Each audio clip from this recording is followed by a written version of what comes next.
it's nerve wracking. Like, how am I going to pay this person? Like, Yeah. barely paying myself. I think that was the moment when, you doubted yourself. You went through the process, you stuck to your guns, you were disciplined, and then you had a successful outcome. One of my favorite quotes is, losers focus on winners and winners focus on winning. I feel like for entrepreneurs, like you said, if you listen to one piece of advice from Nelson, drop the ego, because once you drop that ego, I think you're open to a lot more help, a lot more change. And Because when you make that decision, you have to understand you're no longer calling the shots.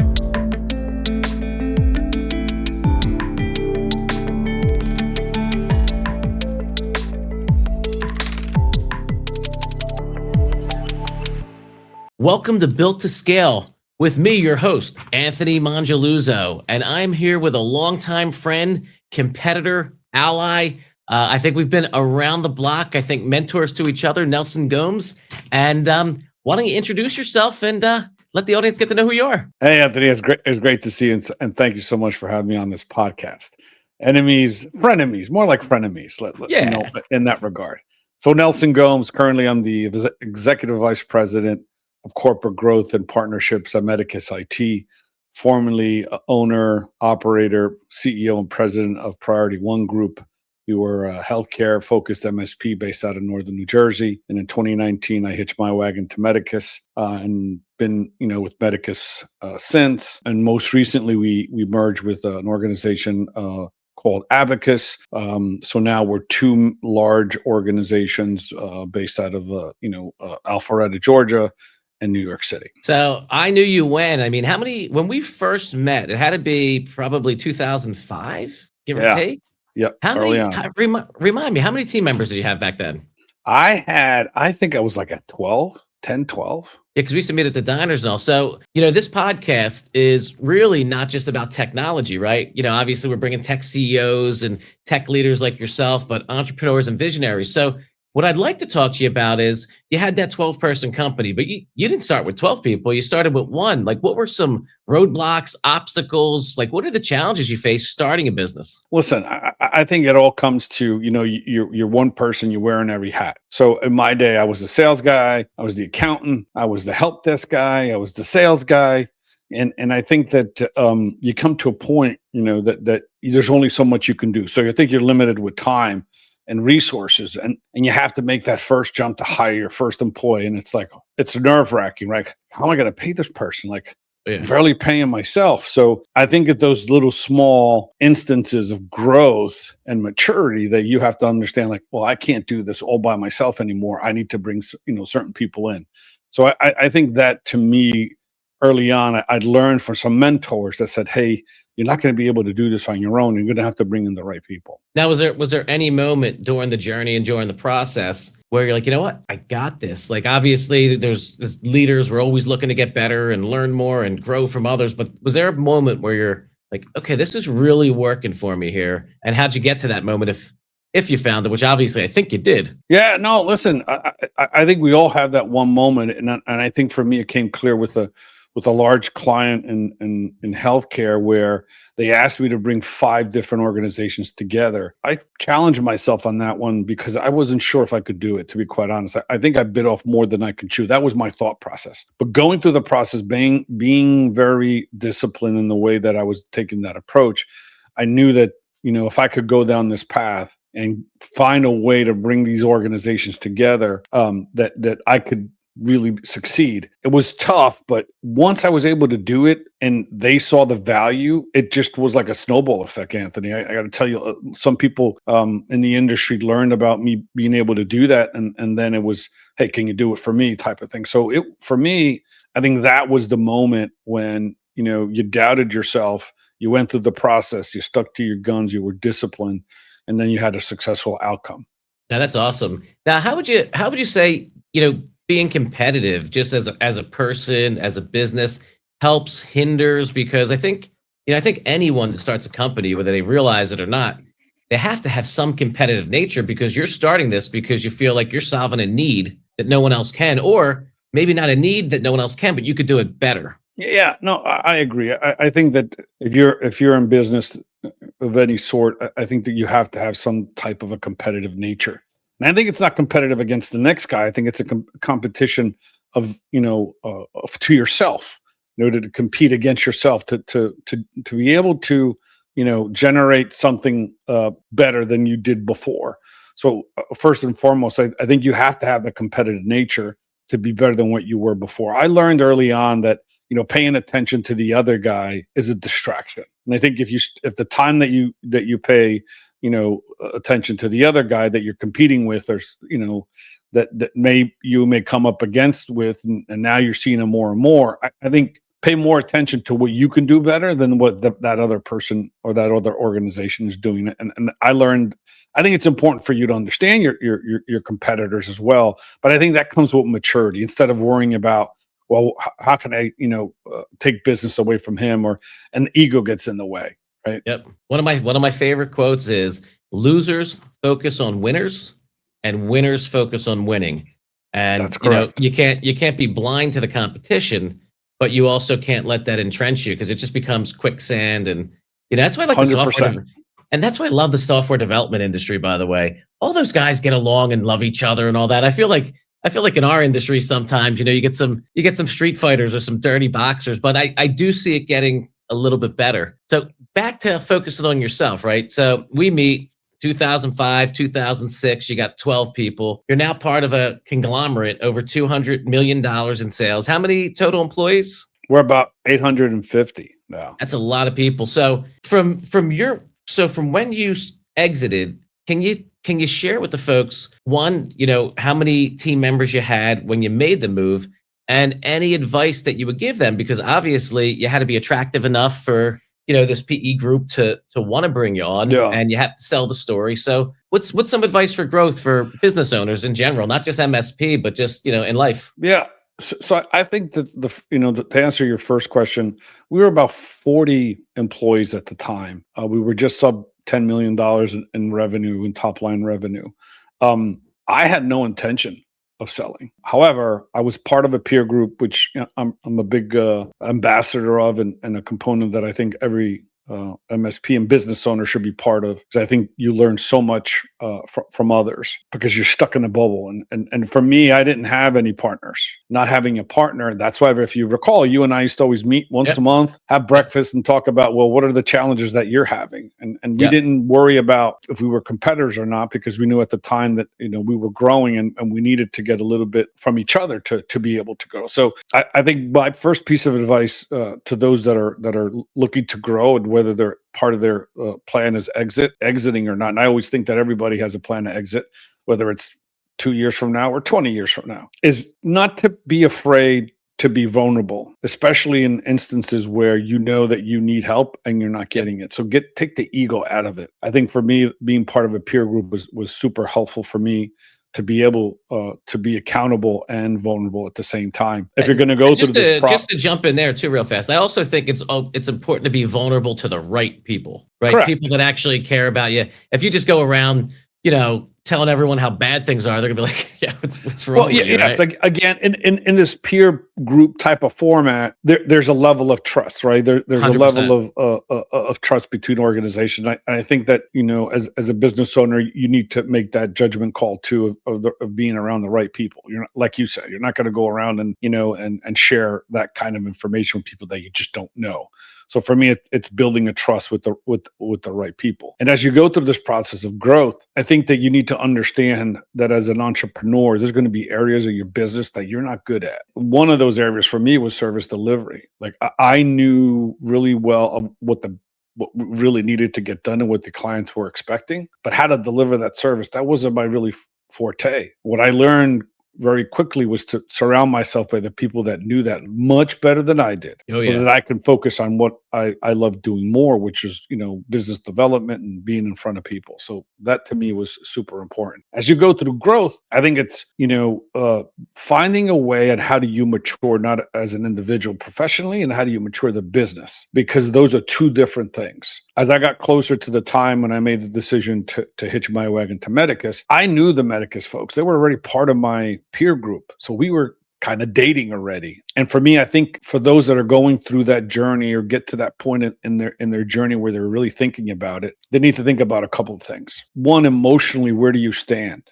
Because when you make that decision, you have to understand you're no longer calling the shots. You're not going to be the guy calling the shots. Like I was still part of the executive team, but I wasn't the person making that decision. And sometimes Right. I wasn't even the person that was part of that decision process. Right. So from an emotional standpoint and from a personal standpoint, you got to put your ego aside. You came and joined forces with these folks for a reason. You need to do your homework to make sure they're the right people as well. You got to trust the process. And for me, that's kind of what I did. I really prepared myself to say, I'm not the guy going to be calling the shots. I'm not going to be the person that's going to be part of all those major decisions. And I'm okay with that. As long as I know that the people around me, my partners, are going to make those right decisions for the organization. And at times, Anthony, there were some decisions that I didn't agree with. But as a partner, you have to understand that that's part of being part of a larger organization. Yeah, no, I think there's a lot to unpack there. And I think it's real interesting because I think a lot of entrepreneurs that are watching this right now, they can make a decision whenever they want. And that's part of the beauty of being an entrepreneur. Sure. And I also think to go back, peer groups and mentors have been some of the greatest allies for me. I was a member of Vistage for a number of years. I'm part of YPO. And, I feel like from being an IT guy, and I'm sure there's other folks in other industries, but I always had direct access to the CEO and the business owners. So I just learned so much. And, it's interesting for me. I mean, if you look at a lot of my really close friends, they either are folks that I partnered with in business or clients, and it's not fake. When you're in the trenches with people, you're doing things, I think you just naturally kind of find ways to align with people. And, I just try to take the best from my peers, right? As you said, service delivery, wasn't your thing. I could tell you here, I stifled PCS because I kept control of everything probably until 2015. It took me 15 years to really say, oh, wow, people could do it better than me. And again, that's part paranoia and obviously part ego. So I feel like for entrepreneurs, like you said, if you listen to one piece of advice from Nelson, drop the ego, because once you drop that ego, I think you're open to a lot more help, a lot more change, and your business can mature that way. So I think that's a lot of wisdom right there. Now, let's talk about wisdom on adaptability. So our industry, since we started it, now what was your establishment date? We're 2000. You 1997.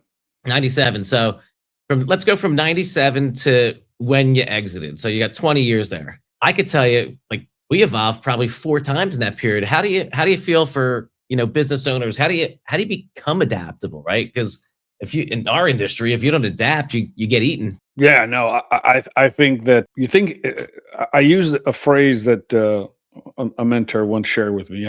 You have 2 ears and 1 mouth. Use them accordingly.